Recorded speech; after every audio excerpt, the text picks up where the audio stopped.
motor seharga ratusan juta ini, tangki bensinnya bahannya plastik. Gimana nih?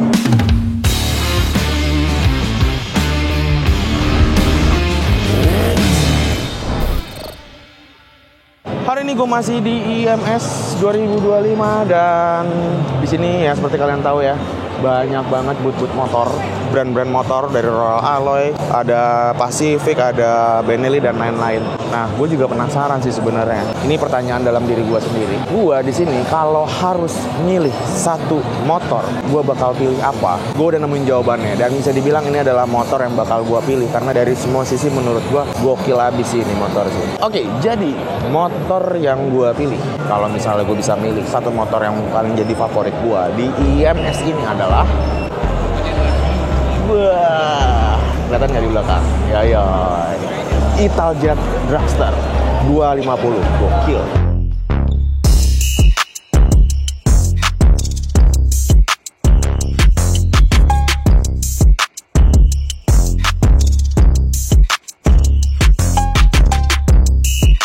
Oke guys, jadi ini gue lagi di boothnya Italjet paling depan ya. Kalau kalian lihat, ini secara produk mereka ngeluarin beberapa line up. Ada Dragster, ada Speedster juga. Nanti gue kasih tahu apa bedanya. Terus di sini juga ada yang Dragster tapi liverynya kolaborasi bareng sama Malossi. Terus sampai ke belakang-belakang juga nih cuy, kalau kita masuk ya. Nah, ini ada yang Dragster tapi katanya ini yang versi sebelumnya atau yang versi agak lama. Dia kalau nggak salah punya Arion, itu ada tangan-tangannya Arion. Nah, ini ada satu motor yang bisa dibilang cukup legend. Pertama kalinya kali ya sebenarnya, atau yang versi retronya gitu cuy. Gue masih nggak tahu ini yang tahun berapa karena gue nggak terlalu ngikutin Italjet, tapi ini termasuk motor yang benar-benar langka banget. Kalian lihat ya, ini yang versi pertamanya dan ini adalah versi yang sekarang gitu, yang lebih futuristik. Jadi memang DNA teralis besinya ini dari dulu tuh emang udah ada nih di Italjet dan diterapin jadi sekarang jadi kayak gini cuy. Gokil banget ya. Emang Italjet ini salah satu motor matic yang bisa dibilang secara desain bentuknya itu benar-benar nggak biasa banget, outstanding banget. Kesan racing looknya dapet banget, toughnya dapet karena emang bentuknya besi-besi tabular, cenderung naked gitu ya. Tapi nggak cuma tampilan doang, mesinnya juga dibekali dengan performa yang menurut gua di atas rata-rata motor matic seukurannya gitu cuy. Nah, ini karena banyak motor Dragster di sini, jadi gua akan pilih satu ya yang bakal gua mau bahas. Ini yang bakal gua mau bahas. Ini adalah Italjet Dragster edisi Grace ini, kolaborasi. Yoyoy.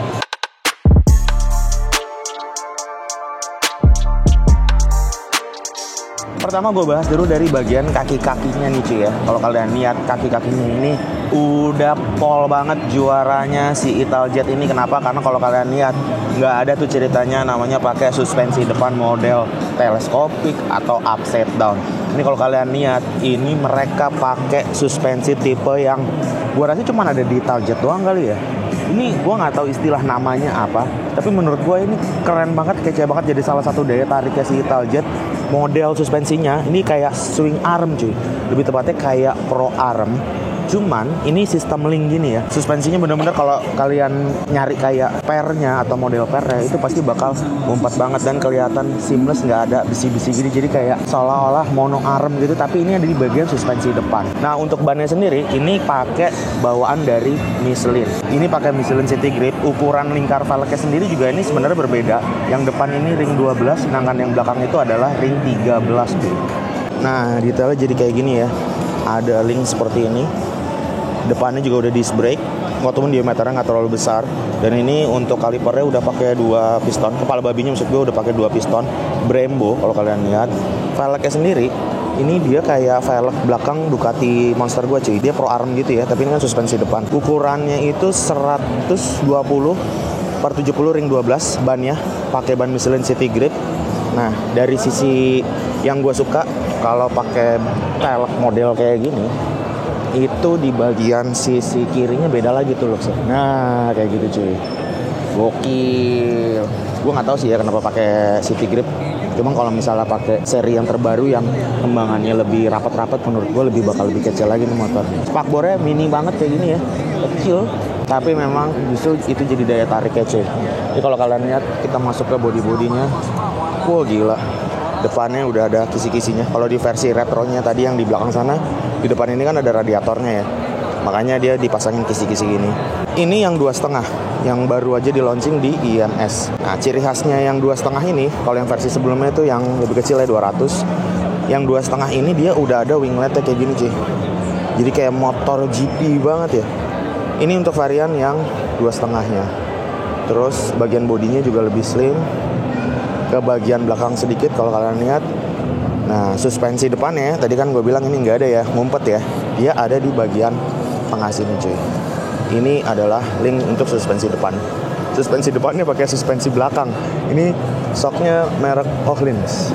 Gokil. Shock depannya aja modelnya udah pakai shock belakang kayak gini.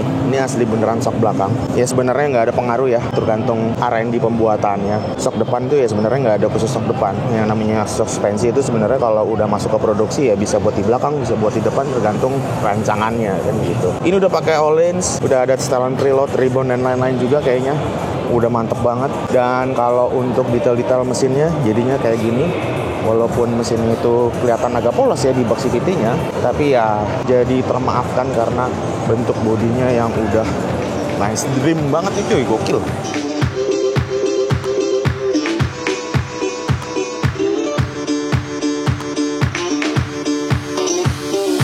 Kalau kita lihat bagian setang nih, bentuknya kayak stang-stang motor matic modern yang naked gitu ya. Panel instrumennya kecil banget, tuh cuma segini doang. Tapi ya emang gitulah kerennya, dibikin seamless, minimalis. Jadi nggak ganggu body-body yang bikin jadi tambah gambut gitu kan. Terus lampu sennya ada di ini nih, handle guard ya. Ini tuh emang asli bawaannya, bukan aksesoris yang ditambah-tambahin sama mereka. Ini bener bawaannya, bawaan pabriknya udah seperti ini. Jadi udah ada lampu sennya built-in di sini cuy. Gokil. Oh iya, kalau mau isi bensin dia posisinya di sini cuy, ada di tengah. Jadi nggak perlu turun. Dan karena ini bodinya telanjang, jadi kalian bisa lihat nih, kalau ngisi bensin, tangkinya di sini. Tangkinya dia bukan pakai bahan besi atau aluminium, tapi pakai bahan plastik cuy ya. Motor seharga ratusan juta ini, tangki bensinnya bahannya plastik. Gimana nih? Nah, tapi kalian jangan salah kaprah dulu cuy. Tangki yang bahannya plastik itu bukan karena mereka ngincer budget yang lebih murah atau meminimalisir anggaran supaya untungnya lebih besar gitu ya. Sebenarnya tangki bahan bakar yang berbahan plastik atau non metal itu fungsinya sengaja dibuat seperti itu untuk menghindari adanya percikan api. Jadi kalau misalnya motornya jatuh atau lagi low side gitu ya, itu biasanya kan ada gesekan-gesekan di motor. Nah, kalau bahan tangkinya itu dia bahannya metal, besi, itu bisa ngeluarin percikan api yang jadinya bahaya, bisa ngebakar atau motor bisa meledak karena percikan api kalau ketemu bensin kan jadi kebakar gitu kan. Masuk akal, apalagi ditambah motor ini naked, nggak ada bodinya untuk di bagian tengah sini. Ini bagian tangkinya benar-benar transpose, jadi resiko untuk ketika low set atau jatuh itu tangki kalau besi itu bakal bergesekan sama aspal lebih besar karena nggak ada bodinya, wajar. Dan salah satu alasan teknis yang cukup tepat kalau walaupun motornya mahal ratusan juta, tangkinya tetap pakai bahan plastik supaya ngejar safety-nya. Karena safety-nya yang mahal cuy.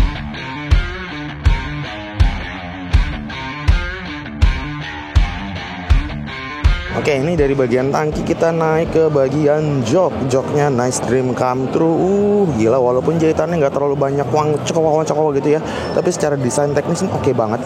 Ini pakai dua material bahan. Pertama dia pakai bahan yang kayak tekstur kecil-kecil kasar ini di bagian atas, sama tekstur karbon gini di bagian sampingnya. Ini kalau gue deketin jadi kayak gini cuy. Ini keren banget, rapi, elegan. Apalagi di bagian belakangnya ini ada punuk kecil gini ya, aksen kayak gini. Dan ini adalah material plastik warna merah nih cuy. Ini kayak bener-bener gue ngeliat kayak motor sport Ducati Panigale yang dijadiin motor matic ya, kurang lebih jadinya kayak gini ya. Di bagian belakangnya, ini lucu banget sih. Walaupun gue ngeliatnya sedikit kayak jadi agak-agak kayak landak gitu ya, tapi ini keren banget. Winglet apa ya? Bukan winglet, rear LED kali ya. gue nggak tahu nih bahasanya istilahnya di anak-anak sport. Biasanya emang ini gue sering lihat di motor-motor Ducati bagian belakangnya tuh, buntut motor Ducati tuh ada wingletnya gitu cuy ya. Gue nggak tahu walaupun ini nambah aerodinamis atau enggak, tapi secara tampilan ini gila banget sih, nyentrik banget ya. Ini bisa dibongkar pasang harusnya ya. Dan ini aksesoris tambahan nih cuy. Kalau misalnya kalian beli motor ini, kalian ini bakal dapetin terpisah. Keren banget. Kita lihat dari sisi bawahnya atau lampu belakangnya. Lampu belakangnya dibikin simpel kayak gini. Ini kalau kalian lihat ada tim Gresini Racing MotoGP ya, karena ini kolaborasi. Lampu belakangnya gahar banget, mirip motor-motor sport Itali gitu ya. Tajam-tajam profilnya, terus dimensinya nggak terlalu besar, seamless sama bodinya. Udah ciri khasnya motor sport atau super sport atau motor racingnya brand-brand Itali gitu cuy ya. Kalau kalian lihat di bagian bawahnya juga, ini ya emang karena stylenya dia naked, ini benar-benar terekspos semuanya. Ada selang injeksinya, terus ini mungkin ECU-nya. Ini gue nggak tahu deh, ECU-nya ini kalau gue parkir di mall di Betak kelar sih hidupnya. Ini terekspos banget ini ECU-nya ya. Terus ada ini gue nggak tahu, mungkin kiprok kali ya. Kiprok biasanya panas, dia ada kayak kisi-kisinya gini, makanya dibikin taruh di sini. Terus kalau kita lihat dari sisi kanannya, nah, sisi kanannya ini ada shockbreakernya. Shockbreakernya di posisinya di tengah tapi sisi kanan gitu ya. Nggak benar-benar di center di tengah gitu cuy. Dan sama seperti yang depan, shockbreaker belakangnya ini juga udah pakai oh no.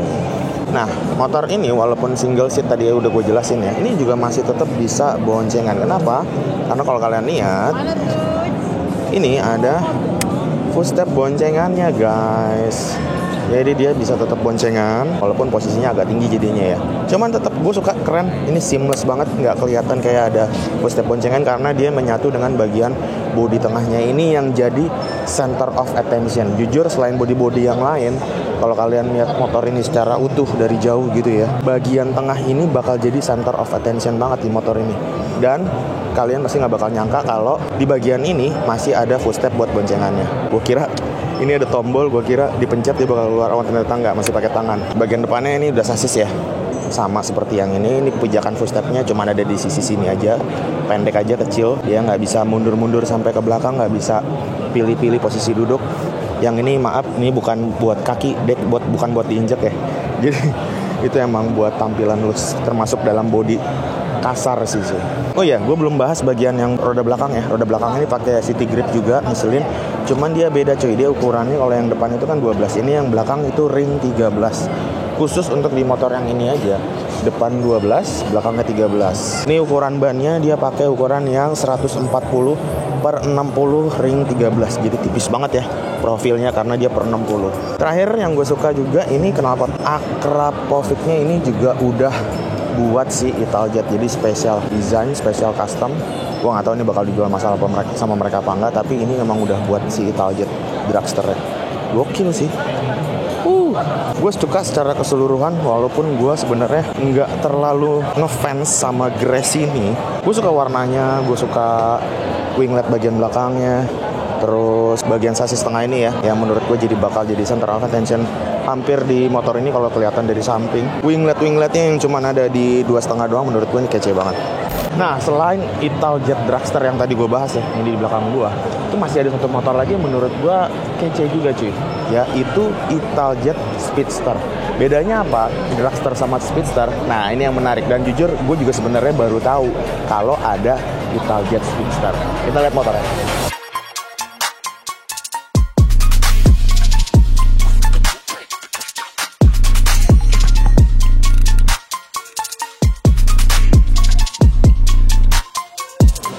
Nah, ini dia motornya cuy. Kalau kita lihat ya, Italjet Speedster.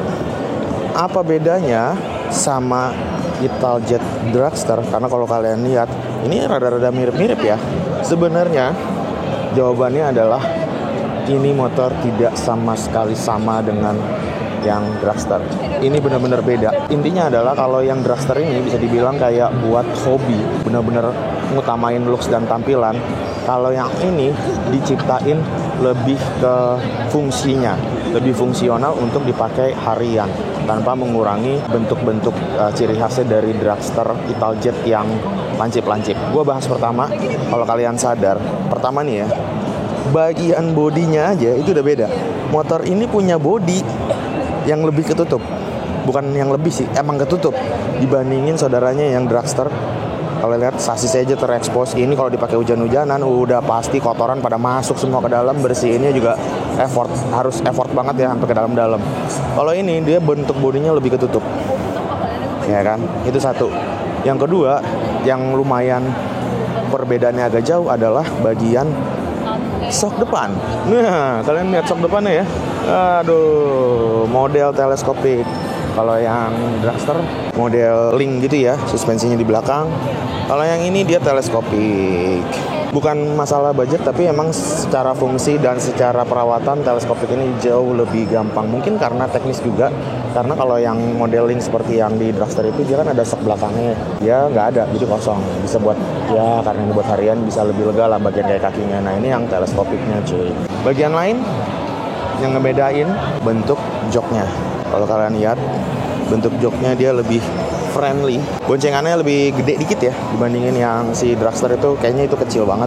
Ini jok boncengannya dibikin, si pebonceng itu jadi bikin lebih nyaman walaupun agak mirip-mirip. Tapi karena jok ini di bawahnya ada body, jadinya sekarang dia punya box. Ini sayangnya nggak bisa dibuka, nggak ada kuncinya katanya. Jadi ini bisa bawa barang di bawah joknya ini. Boxnya kita intip ya. Boxnya kelihatan nggak ya? Oh nggak kelihatan guys. Ya, jadi ini katanya diklaim bisa bawa barang karena ada boxnya gitu. Tapi gue nggak tahu boxnya itu sebesar apa. Nah jadi bedanya itu di bagian bawah jok itu dia udah ada boxnya. Walaupun gue nggak tahu ya dimensi boxnya itu sebesar apa karena kuncinya nggak bisa dibuka gitu guys.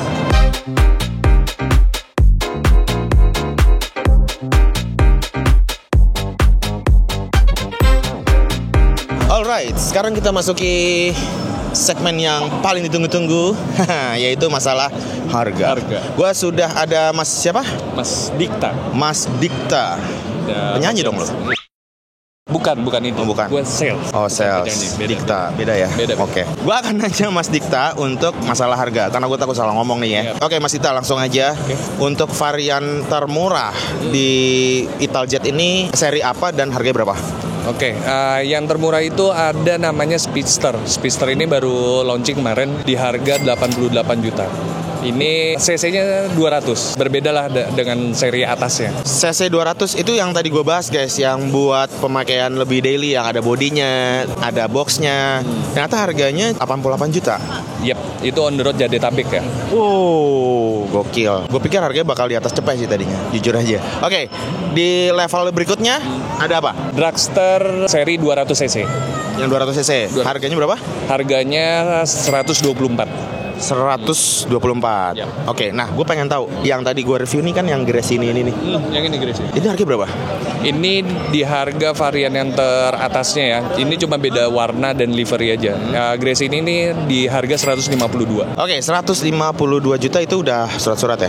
Sudah. Oke. OTR semuanya OTR wilayah Jadetabek. Kalau misalnya mau beli ini ready stock atau mesti inden dulu kah atau gimana?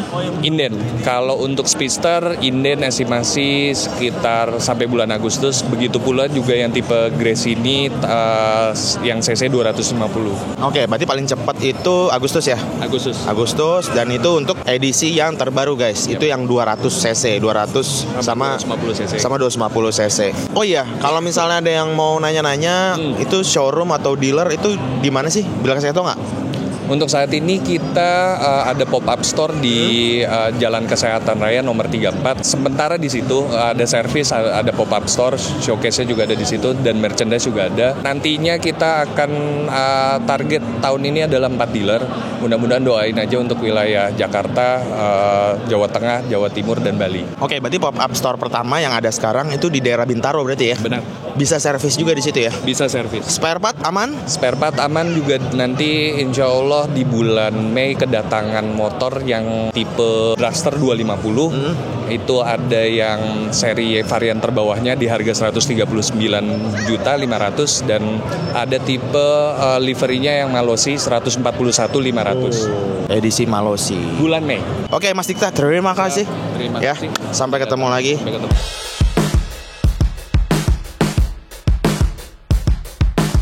Oke guys, sekarang gua mau cobain duduk di atas motornya. Ini salah satu motor yang menurut gua jadi bucket list gua. Gua mau naik kakinya gini takut kena ini loh. Jadi kita naiknya gini aja. Oke. Nice. Dengan tinggi badan gue yang 160 cm dan ini motornya masih di standar tengah ya. Jadi logikanya sih kalau nggak di standar tengah tuh bakal lebih pendek gitu ya. Tapi ini posisi duduknya oke banget sih, nyaman banget ya. Gue pikir dia tadinya bakal agresif. Bahkan kalau misalnya kalian compare posisi duduknya dengan posisi duduk misalnya, sorry ya, walaupun beda segmen, tapi naik Honda Vario misalnya, ini tuh masih lebih agresif Honda Vario gitu, Vario 160, karena kan dia setengah rendah. Ini udah tampilan motor itu agresif banget, tapi posisi duduknya santai cuy, asli santai banget. Setangnya nggak terlalu rendah, dan ini jarak si grip gas ke grip gas yang lain juga nggak terlalu lebar juga, cukup nyaman. Handle-nya juga posisinya oke banget ya. Dan ini, wah gila, beda sih emang build quality-nya oke banget. Remnya tuh ditekannya nggak terlalu dalam, depan belakang. Lampu sennya tadi ya, yang gue bilang di bagian sisi handguard-nya ini. Panel instrumen walaupun kecil, tapi benar-benar kelihatan semuanya di bagian tengah. Dan posisi kaki ternyata benar-benar tipikal posisi yang gue suka banget. Jadi dia posisinya, sikunya tuh lebih ke belakang gitu, bukan yang agak jorok ke depan. Posisi duduk mundur juga masih enak banget, apalagi di sini udah ada kayak bantalan kecil di bagian belakang joknya ya, yang bikin dia jadi tambah nyaman. Enak banget sih cuy. Tapi kalau lagi ngebut bisa nunduk ya. Susah, pantatnya nggak bisa mundur. Nunduknya gini jadinya. Tapi ini gokil banget, keren banget. Posisi kakinya juga nggak terlalu yang lebar banget ya. Biasanya tuh kayak motor-motor Aerox misalnya, yang di bagian tengahnya tuh ada decknya itu kan agak lebar. Jadi gue tuh bawanya rada aneh. Nah itu cukup slim karena di bagian tengahnya tuh bukan tangki yang gede banget, tangki yang kecil, dan ada sasis juga, dan itu pun nggak lebar. Jadi masih bisa agak rapet, dan posisi betis ini masih masuk di dalam bodinya yang menurut gua nggak terlalu lebar bagian depannya, cukup slim, nggak jadi yang nongol banget gitu keluar kakinya gitu. Posisi joknya aman sih. Gue pikir ini joknya bakal keras, jok formalitas, tapi ternyata ini nggak, ini empuk banget. Wah gila, enak banget nih motor. Ya kalau kaki gue turun agak tinggi sih ya. Tapi ini gue yakin kalau misalnya ini karena posisi standar tengah. Kalau misalnya posisi standarnya nanti diturunin ke posisi normal, harusnya bisa lebih pendek. Walaupun tetap jinjit sih.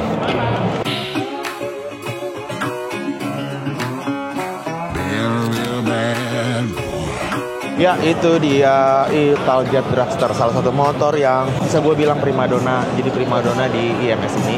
Dan ya kalau misalnya rezekinya ada, mudah-mudahan nanti gue bisa belilah satu buat jadi matic harian, motor matic harian. Anjay, matic hariannya pakai Dragster. Gue rasa itu aja yang bisa gue sampaikan untuk episode kali ini. Ini salah satu motor yang gue nobatkan adalah motor paling favorit gue di IMS 2025. Kalau misalnya kalian pernah datang ke IMS juga, atau kalau misalnya kalian punya motor favorit, kalian bisa banget tulis di kolom komentar. Sementara itu videonya langsung aja gue tutup. Seperti biasa, gue Ateng cabut. Peace.